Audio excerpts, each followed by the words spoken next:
Hello, welcome to Rani's world. ఈరోజు మనం ఒక స్పెషల్ వంటకం చేసుకోబోతున్నాము. మా చెల్లెలు కర్ణాటకలో ఉంటుంది. తను ఒక స్పెషల్ వంటకం గురించి మనకు వివరిస్తుందండి. ఇప్పుడు దానికి కావాల్సిన పదార్థాలు ఏంటి, దాన్ని ఏ పేరుతో మనం పిలుస్తాము అనేది తను చెప్తుంది. కర్ణాటకలో ఏమంటారు ఈ వంటకాన్ని? తేల్చి అంటారు. కన్నడలోనేమో శేంగా హొళగి అంటారు. దానికి కావాల్సిన పదార్థాలు 1 kg. దానికి నేను మెజర్మెంట్ 1 kg కావాల్సినంత చెప్తానండి. కేజీ పల్లీలకి 1/2 kg నువ్వులు, 1/2 kg బెల్లము, ఇంకా ఇలాయచి కొన్ని, ఇంకా ఇది గోధుమ పిండి. మనకి గోధుమ పిండితో చేసుకోవచ్చు, మైదాతో కూడా చేసుకోవచ్చు, కానీ మనకి హెల్తీ వైజ్గా చూస్తే గోధుమ పిండి మంచిది. ఒక 1/2 kg పిండి, ఇంకా కావాల్సినంత నూనె కానీ నెయ్యి కానీ తీసుకోవచ్చు. ఫస్ట్గా గోధుమ పిండిని ఇలా కలుపుకొని మనం కాసేపు ముందే 15 minutes ముందే నానబెట్టుకోవాలండి. తర్వాత పల్లీలు వేపుకోవాలి, నువ్వులు కూడా వేపుకోవాలి. ఇవన్నీ కలిపి పౌడర్ చేస్తే ఇలా పౌడర్గా వచ్చిందండి. ఇది పౌడర్ అనమాట, రెండు కలిపితే వచ్చింది పౌడరు.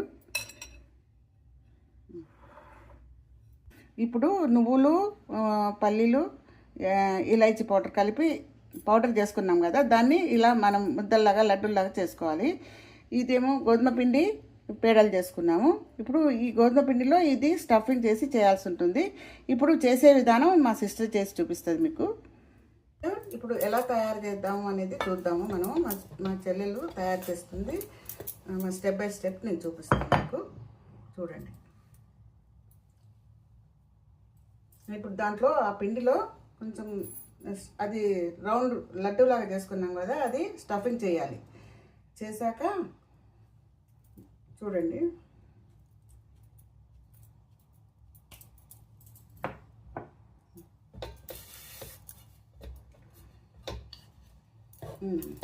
అలా చపాతీలాగా మనం చేసుకోవాలి. అది లోపల స్టఫింగ్ ఉంటుందండి. అది చేశాక ఇది ఇప్పుడు మనం మరీ సన్నగా కాకుండా మరీ మందంగా కాకుండా మీడియంగా చేసుకోవాలి. ఈ సైజులో చేసుకుంటే సరిపోతుంది. ఇప్పుడు మనం పెనం మీద వేసి కాల్చుకోవాలి.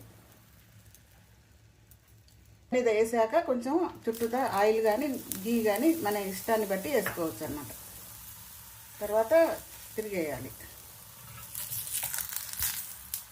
ఇప్పుడు తిరిగేసి మళ్ళీ ఇంకో పక్క కాల్చుకుందామండి.